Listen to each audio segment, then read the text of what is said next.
C'est bon, c'est bon. Non, c'est devant, c'est 43, 44, on est à l'heure. C'est action. Yallah, tfadda. Action, c'est pas, c'est si celui-là, lui, hein, sécurité. Shavua Tov, Beshem Hashem, Naaseh Benatzliach. Sheniske Lagdil Torah Ladira, on est aujourd'hui, dimanche 16 du mois de février. Yom Houledet Sameach pour mon frère Michel. Shem Varech Oto Bechol Asher Lo. Sout Rabbi Moshe Drei Tagen Alav. Et on est le 21 du mois de Shvat. On s'approche du mois. Semaine prochaine, mardi et mercredi, du mois de Hadar, mois merveilleux pour le peuple d'Israël. Mishinichnas Hadar Marbim Besimcha. Le shiur sera aujourd'hui, a déjà été commandé, donc il a été fixé pour, voilà, Esther Benyar, pour Dov Shimon Ben Sion Ben Eduma ou Heduma Claire. Voilà, si je ne me suis pas trompé, c'est bien prononcé.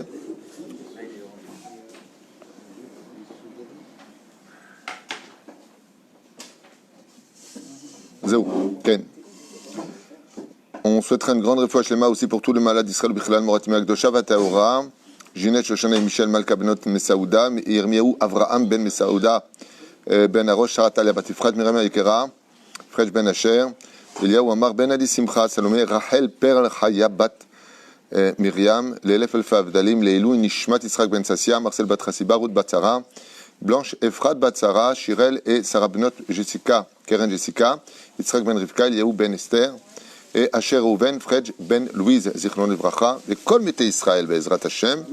Et on remerciera en même temps ceux qui peuvent nous soutenir par le pied de PayPal, virement bancaire ou autre, pour les Avrechim, et pour tout ce que nous avons fait ici, Yochanan, Lalo Ayakar, Shem Baruch Otra, Daniel Bilar, toujours en rendez-vous, Noël Wen Boik, si j'ai bien prononcé, Marlène Benita, Daraba aussi à Odelia, Shem Varech Otach, Jérémy Zribi, Pierre Luzguesque, comme d'habitude. Mais quand l'âme Israël, je ne serai pas là donc demain, après-demain et mercredi. Normalement, c'est pas sûr, mais bon. Mais il y aura quand même des shiurim, donc vous êtes tous conviés à venir le matin écouter Be'ezrat Hashem, nos intervenants. Hashem Varech Otam. On est avec le Likutei Moharan, dimanche, Yom Rishon. Donc j'ouvre et on voit où est-ce qu'on en est.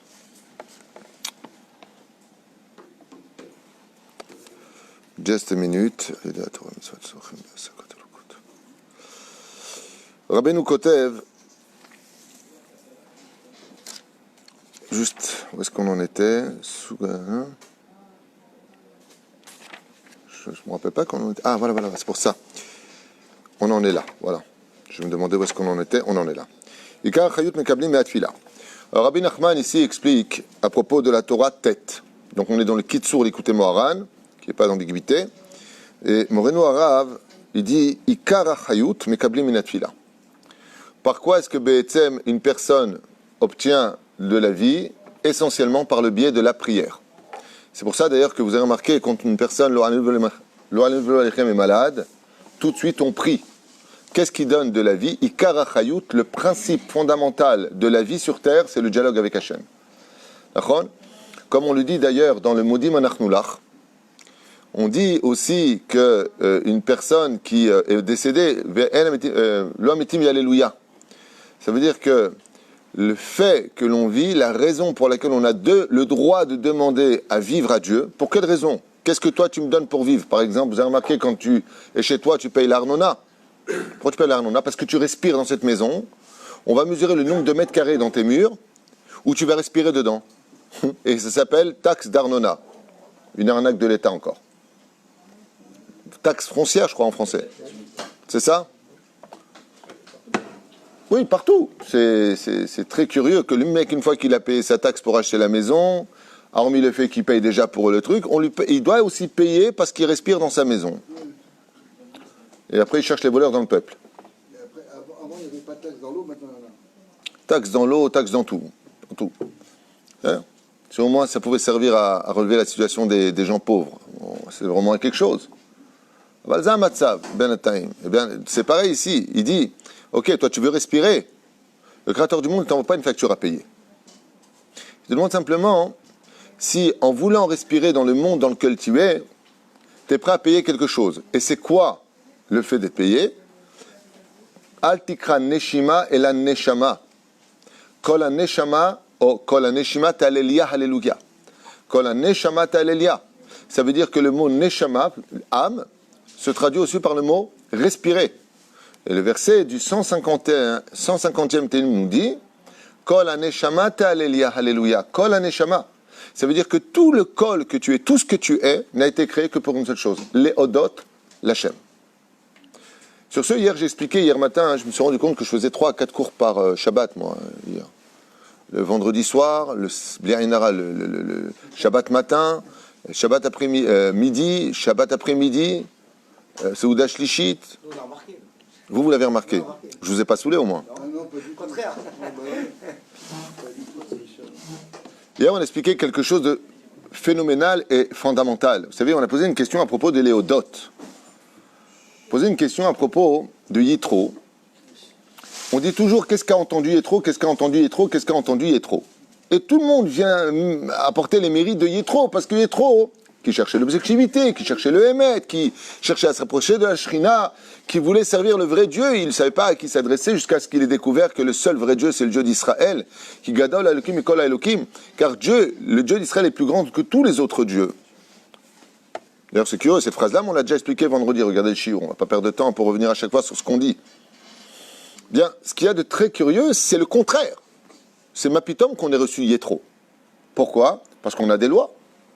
On a un klal, pour pas la rich yotermida et pour ne pas m'étaler plus longtemps que cela, on a une généralité qui nous enseigne qu'on ne reçoit pas de guérim, de goy qui veut se convertir au judaïsme, bishat poreyut shel Israël. Pendant un moment de gloire d'Israël, par exemple à l'époque du roi David et du roi Salomon, la Gemara nous dit qu'on ne recevait pas les convertis. Pourquoi ? Parce que quand la vérité est éclatante, on ne les reçoit pas. Par exemple, la Gemara nous dit que quand viendra le Melech HaMashiach, quand il va se dévoiler, Zéou, on ne recevra plus les goïms qui veulent se convertir. Pourquoi ? Parce que quand la vérité, elle éclate, il n'y a plus de mérite de venir. Moi aussi, je veux dire, le mec, il vient, imaginez demain qu'il y a une batte-colle qui sort du ciel, une voix qui sort du ciel, il dit, tout celui qui est riche, juif, sera très riche. 1 milliard de personnes, je vais être riche. Imaginez que le monde entier, que celui qui sera juif, n'aura plus de maladie. Tout le monde va vouloir. Ça s'appelle un moment de gloire. Est-ce qu'il y a un moment de gloire plus grand dans l'histoire que le don de la Torah ? Est-ce qu'il y a un miracle plus grand dans l'histoire que la mer qui s'est ouverte en 12 ponts par lesquels les enfants d'Israël sont passés chanter Az Yashir Moshe ? Alors comment la Torah a accepté Yitro au sein du peuple d'Israël ? Parce que Yitro, t'es bien gentil, mais c'est vrai que t'es venu et que les autres ne sont pas venus. D'accord, vis-à-vis de toi, mais vis-à-vis d'Israël, comment on a pu te recevoir ? Comment on a pu t'accepter ? C'est évident que c'est un moment de gloire. On reçoit la Torah. Il y a des trompettes, il y a le tonnerre, les éclairs, Dieu y parle. Oh ! Et qu'est-ce qu'il a entendu ? Il a entendu la mer qui s'est ouverte. Quand tu vois un tel miracle, il y a marqué que même la plus petite des personnes sociales du peuple d'Israël, quand elle est sortie d'Égypte, Shifra, une servante, elle a dépassé le niveau de Yeheskel ben Bouzi. Ça veut dire que pendant un moment de dévoilement où il n'y avait même plus besoin d'Emouna, il y a Minu Bashem Moshe Avdo. Quand la Emouna, elle est tellement flagrante, évidente à tes yeux, c'est évident que le mec qui se convertit, il n'a pas de mérite. Alors pourquoi, Béhémet, on a vu hier, ce qu'on a pu enseigner avec l'aide d'Hachem, pourquoi Yitro, il a été accepté ? Parce qu'il y a une dimension, Rabotai, qui va au-dessus de toutes les lois juives, qui va au-dessus de tous les principes fondamentaux de la création du monde.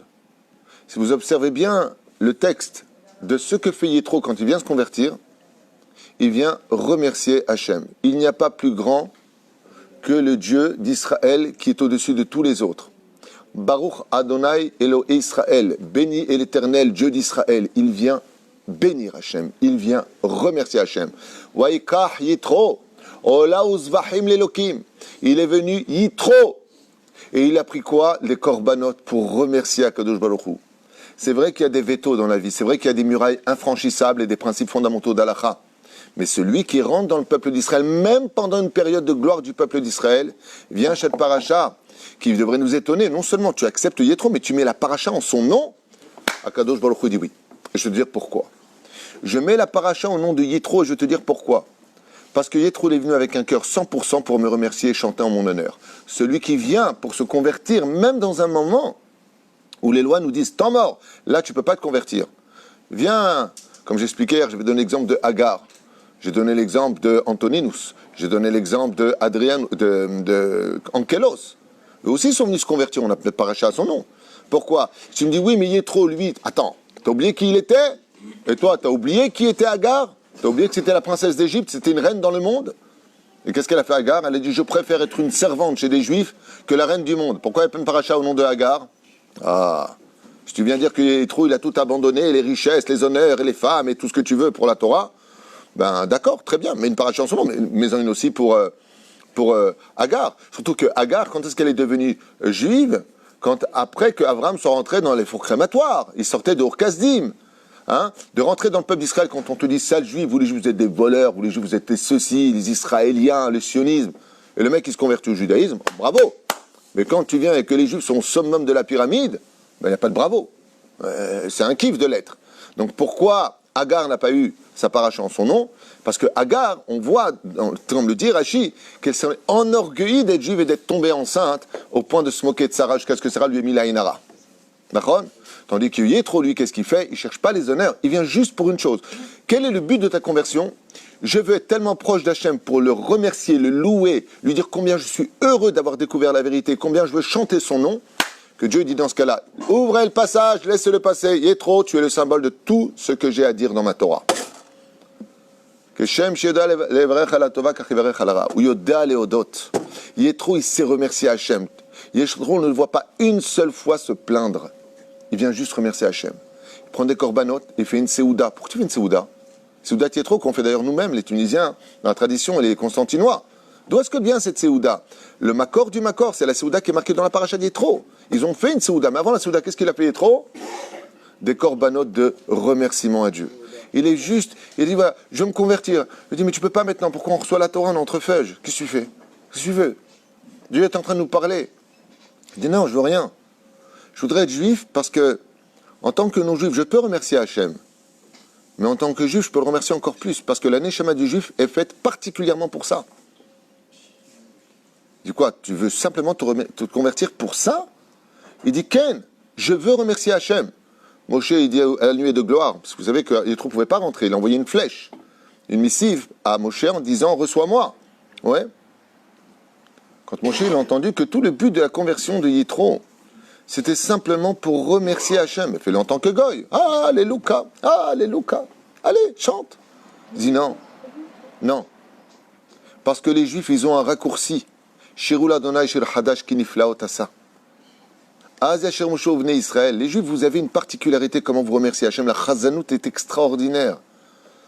Si les Juifs eux-mêmes comprenaient le sens des mots qu'ils prononcent dans la prière, les synagogues seraient plus que pleines et les larmes couleraient de joie. Kamagadol tfiloté. Une des plus grandes ségoulottes, écoutez bien, ces gens ils cherchent des remèdes, ils vont des babos, des machins. Une des plus grandes ségoulas pour s'en sortir dans la vie, reconnu de tout Badou Koubnoussé, c'est celui qui fait le neder de dire Nishmat Kol Chai, de chanter Nishmat Kol Chai s'il se sort de son problème. Et qu'est-ce que c'est Nishmat Kol Chai? Ce sont des louanges de la bouche, des yeux, de celui qui dit mes yeux n'attendent que de te voir. C'est ce qu'on dit dans Nishmat Kol Chai. Ma bouche ne veut que chanter ton nom. Celui qui vient s'approcher de la Shrina, hein? Oui. C'est-à-dire, il dit, voilà, Hachem, si tu me sors de ça, je fais le neder de chanter devant 10 hommes, c'est Oudat Odaya, ouais, Nishmat Kol Chai, et il le chante de tout son cœur. Chaque fois qu'on chante Nishmat Kol Chai, Boré Olam, Mishta Asher, il est content. C'est d'où l'Hachem. Tu sors dehors comme ça, tu dis, Marabou Ma'asecha Hachem, quelle belle journée, tu te rends compte, je vis en Israël, malgré toutes les difficultés. Tu as des enfants qui ils te rendent malade, mais tu es sa mère que Dieu t'ait donné des enfants. Tu regardes toujours le bon côté et tu remercies Hachem, sache que tu gagnes tout simplement d'annuler les xérotes. Imaginez un père qui punit son fils violemment. Le fils vient voir son père et lui dit « Papa, je ne sais pas pourquoi tu as fait ça, je ne sais pas. Mais je suis simplement venu te dire Toda Rabba. Mikol Alev, il lui embrasse les mains. Le père lui dit « Mais t'es fou, je t'ai puni, tu m'embrasses les mains et tu me dis Toda. » Il lui dit « Je sais que toi, tu ne veux pas mon mal et si tu le fais, c'est vraiment pour mon bien. Parce que je sais que tu m'aimes. Le père, il dit à ce moment-là, stop, stop, stop. Arrêtez, viens mon fils, viens près de moi, viens. Je vais juste t'expliquer maintenant. Car quand l'homme, il vient remercier Akadosh Baruch Hu, Akadosh Baruch Hu, il met une paracha à quoi? À son nom. Et comme il y avait l'Askara, j'ai fait un kesher entre ça et l'Askara. Pourquoi? Parce que, vous savez qu'on dit tous les jours, Ve'afta et Adonai Elohecha, Bechol levavecha, ou Bechol nafshecha, ufchol meodecha. La Gemara nous dit, Bechol nafshecha, ufchol meodecha, je comprends. Si Dieu te prend tout ton argent, tous tes moyens, si Dieu te prend ton âme, on comprend. Mais mazé Bechol levavecha, de tout ton cœur, Yetzeratov, Yetzerara. Chazal, ils disent, je te dis pourquoi. Même si Akadosh Baruch Hu t'a volé ton cœur, il t'a pris quelqu'un que tu aimais, aime-le et remercie-le. Vous avez remarqué que quand on perd quelqu'un, qu'est-ce qu'on fait? Une séouda. Et qu'est-ce qu'on fait à la séouda? Baruch ata Hashem. Tout ce qui touche au niftar et tout ce qui touche au bonheur, c'est toujours une séouda. Séoudat mitzvah, séoudat mitzvah. Tu fais l'askara. Tu le mec, il a perdu son père, qu'il n'aimait plus que tout au monde, son mari, sa femme, ses enfants, hazve shalom, l'oneda. Ok? Eh bien, il fait une séouda, il invite du monde. Pourquoi? C'est une fête. Mais qu'est-ce qu'il va dire? Baruch ata Hashem. Quand tu es capable de venir remercier Akadosh Baruch Hu pour des choses où même Dieu t'a pris ton cœur, il t'a pris quelqu'un que tu aimais. Bechol levavecha. Avec tout ça, tu viens et tu remercies Hachem. C'est quoi une bracha? C'est un remerciement. Baruch ata Hachem. Hormis le birur hanitzotzot. Donc automatiquement, quand tu remercies Hachem, qu'est-ce qui se passe? Les ailou nishmat. Tu remontes l'âme de celui qui est parti de ce monde. Les edvarim niflaim. Quel judaïsme on a extraordinaire. Behemet rabotai. Il n'y a pas comme la Torah, il n'y a pas. On devrait danser tous les jours. Lama ani Yehudi. Ani Yehudi, tu sais ce que c'est d'être juif? Un goy comme Yétro, qui était pape de toute la Vodazara, il a compris ce que nous, on n'a pas encore compris aujourd'hui. D'être fier de notre Torah, fier de notre judaïsme. Todel Hashem, de toute façon, si tu as des problèmes, c'est pas en les pleurant que tu vas les arranger. Au contraire, tu veux les arranger, Kabel Besimcha. Kabel Be'ahava, Kabel Be'emuna, Kabel Be'odaya. On reçoit en remerciant Hashem. Rien à dire Rabbi Nachman, tout ça c'était pour expliquer à Rabbi Nachman sur une petite phrase. Il dit Ikar Chayut Adam, Yat Fila. Si tu veux vivre et bien vivre, le ikar, le principal et fondement de ta vie dépendra de ta prière. De remercier Hachem, de donner le mérite de pouvoir faire la prière de Shacharit Mincha Yarvit, de pouvoir parler, de pouvoir vivre, de pouvoir t'exprimer. Tout ça, c'est pas un cadeau. De pouvoir marcher, de pouvoir regarder, de pouvoir sentir. Tout ça, c'est pas un dû, c'est un cadeau, pardon, d'Hachem. Tov, on va faire une deuxième phrase peut-être avant de nous quitter. Hein? Et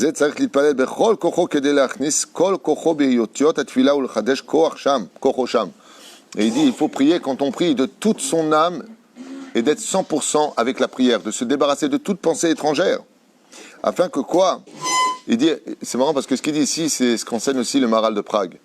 Il dit, c'est très important de prier dans le Sidour, de rentrer toutes ces kavanotes dans les lettres hébraïques de la Torah. Tu sais, quand tu lis par exemple, il y a les lettres.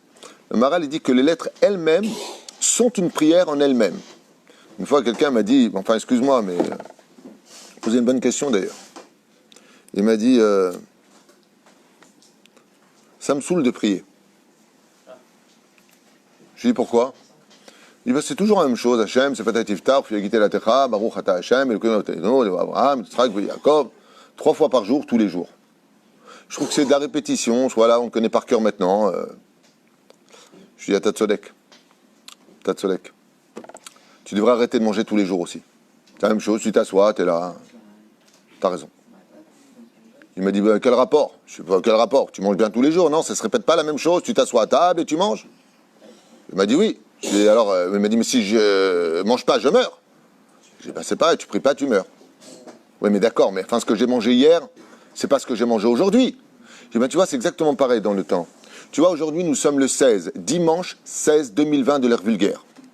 Cette journée n'a jamais existé avant aujourd'hui, et ce soir, elle sera partie pour ne jamais revenir. Donc la prière que tu as faite ce matin, c'est pas la répétition de la prière d'hier, c'est la prière d'un jour unique pour lequel tu te répètes. Mais le problème, c'est que tu auras des comptes à rendre si tu répètes ta prière. Parce que si elle n'est pas capable de s'élever au-delà de ce que tu as fait hier, c'est que tu n'as pas évolué dans la vie. Et si tu n'as pas évolué dans la vie, c'est qu'apparemment tu stagnes. Et si tu stagnes, tu connais ce proverbe, tu recules. La reine, la prière d'aujourd'hui, comme elle n'a jamais existé hier, elle ne peut pas être la répétition de ce qui a été fait hier. Hier, c'était le 19, pardon, le 15. Ça, je fais non. Hier, c'était le 15. C'était la prière du 15. Aujourd'hui, on est le 16. C'était Shacharit du 16. Cette journée est unique, tout comme ta prière est unique, et donc elle n'est pas à répétition. Pas shoot, c'est un calcul mathématique. Parce que dans ce cas-là, tu remets tout en question. Oh, le soleil s'est levé du même côté. On marche, c'est toujours pareil. La jambe droite passe devant la jambe gauche, qui repasse devant la jambe droite, qui repasse devant la jambe gauche. Voilà, on s'assoit, on mange. Je rends compte, on dort. Toujours la même chose, on ferme les yeux et on part. On prend la voiture, c'est toujours pareil. Passe la première, la deuxième. Arrête-toi au feu rouge. Alors quoi, tout est une répétition dans la vie? Non. La réponse, c'est ce que toi, tu fais du moment présent qui sera le chidouche de ce que tu vis. Comment toi, tu vas vivre les choses. Et comment est-ce qu'on peut y arriver? Réponse très simple. Celui qui est sa mère et celui qui remercie Hachem à chaque fois n'aura jamais ni la même prière, ni la même façon de manger, ni la même façon d'évoluer. Pas shoot. L'évolution des moments répétés de la vie change par rapport à comment toi, tu te comportes au moment où tu vis les événements de la vie. Ta simcha, la reine Ikar, se trouve dans les Otiot. Tout comme les lettres ont été écrites, toi, écris ton histoire. C'est Pérouche d'abord. Ken. Fois Shlema pour Émile Chaim Ben Rivka. Émile Chaim Ben Rivka, fois Shlema. Fois ta gouf. Ken. Et par ce biais-là, il dit Rabbi Nachman, tu arrives à la vraie Emouna. Les filles malades, tu la Ken Zoché les Ivugo. Et c'est pareil pour le couple. On a vu que la vie était dépendante essentiellement de ta façon de parler avec Hachem, ce qu'on appelle la Bodedut, ou la prière elle-même. Et il dit pareil pour le Zivoug. Tu veux un bon Zivoug? Tu veux quelqu'un, Bezrat Hachem, qui soit matim avec toi? Petite palel Hachem. Prie Akadosh Baruch Hu. Ne suis ni ton cœur, ni tes yeux. Quel morceau. Coup de foudre. Ça finit comment? En coup et en foudre. Renseigne-toi bien et demande à Boré Olam de t'amener une épouse qui te fera évoluer, qui est de la hanava entre vous, du respect, de l'amour, et surtout, j'insiste tellement sur cela, gardez ses distances. Celui qui veut vivre heureux avec sa femme, garde tes distances. Ça veut dire quoi, garder ses distances? Ça veut dire tout comme tu étais avant le mariage, à chercher à lui plaire, ne pas brusquer les choses, d'être compréhensible, reste le même après, c'est tout. Reste le même, garde distance. Sinon, accident. Quoi? Non, c'est super, on a eu 24 avec tout, maintenant, il nous regarde. Si. I24, là, il nous regarde. Allez, tefila shebeshlemut, mashvechiyut lechol, shosha chelkei haolam. Et celui qui prie de tout son cœur, beshlemut. Beshlemut, c'est-à-dire celui qui prie parfaitement. Quand il est dans la prière, il n'est pas à la banque, il n'est pas en train de faire les courses dans sa tête. Il est avec la prière. Mashpia chiyut. Il influence de la vie les shlosha chelkei haolam. Sur les trois dimensions du monde. Le monde se divise en trois, comme on l'expliquait hier, on a fait un cours sur le chiffre 3. Vous vous rappelez? Shem Olam HaShafal, Olam HaKochavim, Olam HaMalachim. C'est quoi ces trois mondes? Le monde dans lequel on vit, le monde des étoiles, l'univers, et le monde des anges. Celui qui prie dans ce monde refait vivre, il réavive, si vous préférez en image, il rallume les lumières dans le monde d'en bas, le monde de l'univers et le monde des anges, au-delà de l'univers. Shadam Omen et Palel. Azaï Baïm Arshavot Zarot ou Klipot. Et c'est pour cela que quand une personne prie, toutes les pensées étrangères à la prière, Kaut Rabbi, elles viennent chez lui, elles tapent à la porte de son esprit. Baïm Arshavot Zarot. Et les clipotes qu'il a enregistrés viennent chez lui. Écoutez ce qu'il dit Rabbi Nachman ici, c'est un secret extraordinaire. Il dit, tu sais à qui ça vient la prière, qui se répète, il a l'impression de répéter la même chose. C'est celui qui n'est pas dans sa prière quand il prie, parce qu'il a des clipotes, parce qu'il n'est pas dedans. Donc il fait une répétition comme un corps sans âme. Écoutez bien.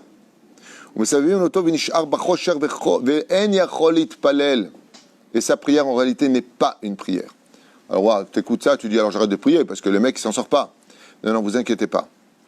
Il y a un moment où dans la Amida, par exemple, quand tu vas dire Dougma, un exemple, Bonnet Yerushalayim, tu vas être dedans. Ouais. Eh bien, tu vas faire monter tout le reste. Oui, ça veut dire que, Al-Pi Alacha, quand on fait sa Amida, il faut être 100% dans la prière pour les trois premières Rishonot, les trois bénédictions premières. Après ça, si tu n'es plus dedans, il y a des moments où on se répète, on ne sait même pas si on a dit Modim, on ne sait pas si on a dit Atov Shubchal Khanelo, on ne sait même pas où on en est. Des fois, il y a même Shem et Rahim qui regardent leur portable pendant la Mida. Il y a pire, il y a même ceux qui prient dans leur portable pendant la Mida. Hein? Pourquoi c'est pas bien? S'il n'y a pas de livre, ok, mais s'il y a des livres, prends pas ton portable. Non, c'est bon, j'ai mon portable. Parce qu'en prenant une prière, tu vas voir un coup de fil, tu vas voir qui c'est, tu vas te déconnecter de la prière. Sois pas bête. C'est ça? ולכן אין יכול להתפלל, ותכלית התקנה לזה הוא שתראה שיצאו הדיבורים מפיך באמת. Et comment est-ce que tu fais pour garder l'esprit dans la prière? Il faut veiller à ce que ta bouche dise des vérités. Ça veut dire que tu as tocho kevaro, soit avec ta prière. Avant c'était dur, aujourd'hui c'est facile. Vous savez pourquoi? Parce que dans les sidurim nouveaux qu'ils font, au-dessus du mot hébraïque, en hébreu que tu ne comprends pas, il y a la traduction française. C'est pour ça que moi j'ai donné il y a très très longtemps un patent pour les francophones qui ne comprennent pas du tout l'hébreu. Pendant, 30 prières, prie en français. N'oublie pas en hébreu. Ça, c'est mon conseil à moi. Prie en français. Comprends ce que tu dis. Après ça, passe au phonétique. Comme tu as déjà lu 30 fois ta prière, 40 fois ta prière, ouais, tu vas faire en phonétique. Apprends en même temps l'hébreu. Au bout d'1 an et demi, 2 ans, 3 ans, 4 ans, quand tu vas lire en hébreu, tu vas comprendre ce que tu dis parce que tu l'as tellement traduit dans ta tête que tu sais de quoi tu parles. Et pas après 10 ans, tu es toujours au même niveau que tu comprends rien. C'est pas possible. Tu dois évoluer. Alors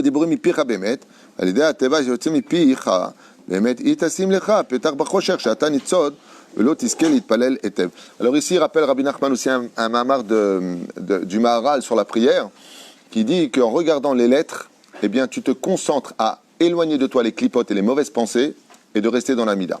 En d'autres termes, c'est une chose que j'avais enseignée il y a déjà plusieurs années sur comment prier, les shurim qui ont été faits sur toratchaim.net, et qui dit que prends ton doigt, mets-le dans le sidour et passe chaque mot. Tu verras que des fois, tu vas avancer, ton doigt il est resté bloqué, parce qu'en réalité, il n'y a pas la même connexion. Donc tu sauras que là, tu t'es déconnecté de la prière. Mais si tu avances ton doigt dans la prière sur chaque mot, tu resteras connecté à ta prière, et ainsi donc ta prière aura beaucoup plus de résultats que le blablabla que tu racontes toute la journée. Bezrat Hashem. Pour cela, je vous donne encore un autre patent avant de vous laisser. Une astuce, solution, qui est très très importante pour ceux qui veulent l'entendre, c'est avant de rentrer, de vous préparer à la prière et de surtout savoir que vous ne priez pas devant un mur. C'est-à-dire que si vous prenez conscience que Akadosh Baruch Hu vous écoute vraiment et que vous êtes vraiment devant lui, alors tout comme devant un directeur de banque à qui vous avez demandé un prêt pour une affaire très importante pour vous, vous allez être 100% avec lui. De la même façon, si vous êtes vraiment conscient que vous ne faites pas une machination ou un acte habituel à répéter les mêmes choses, mais qu'avant de faire vos 3 pas en arrière pour refaire 3 pas en avant, vous prenez conscience que vous allez parler avec Hachem, alors il est certain que de Hachem, c'est Fatah Tiftar, jusqu'à Oseh Shalom Drouma, ou Brahma, Oseh Shalom Aleinu, vous serez Behemet dans une prière constructive et réavivrez les lumières, non seulement des 3 mondes dont on a parlé, mais de votre propre vie à vous. Pourquoi? Parce que quand on a un problème et qu'on sait que celui à qui on s'adresse, il a tous les moyens, c'est le plus fort, c'est le plus riche, il peut tout, il fait ce qu'il veut, alors on est tranquille, on n'a pas peur. Pourquoi? Moi je me rappelle qu'une fois, j'avais entendu une grand-mère tunisienne il y a très très longtemps. On lui avait annoncé une mauvaise nouvelle, et elle a dit, bon, c'est pas grave, je parle avec Hachem. Elle avait une telle idbo des doutes en elle, elle avait une telle émounat mima en elle, que quand on lui a dit une mauvaise nouvelle, bon, c'est pas grave, je vais aller parler avec... par exemple, tu arrives à l'hôpital, on te dit il est malade. Il est où le médecin? Je veux parler au médecin. D'accord? Tu as un problème d'argent. Tu dis, bon, tu sais quoi, je vais aller à la banque cet après-midi. Tu as une adresse très rapide. Ça s'appelle je vais aller voir Hachem. Ça ne veut pas dire qu'il ne faut pas aller voir le médecin. Ça ne veut pas dire qu'il ne faut pas aller voir le banquier. Il ne faut pas compter sur le miracle. Mais ce qu'il faut savoir, c'est que par contre, le processus est peut-être entre les mains des autres, mais le résultat est entre les mains d'Hachem. Et la reine, il faut toujours s'adresser à Kadosh Baruch Hu, quoi que l'on ait besoin et quoi que l'on veut. Et surtout, ne croyez pas un instant que ça le dérange quand on l'appelle pour lui demander de l'aide. Au contraire, la bouche a été créée que pour ça. Shavuot Tov.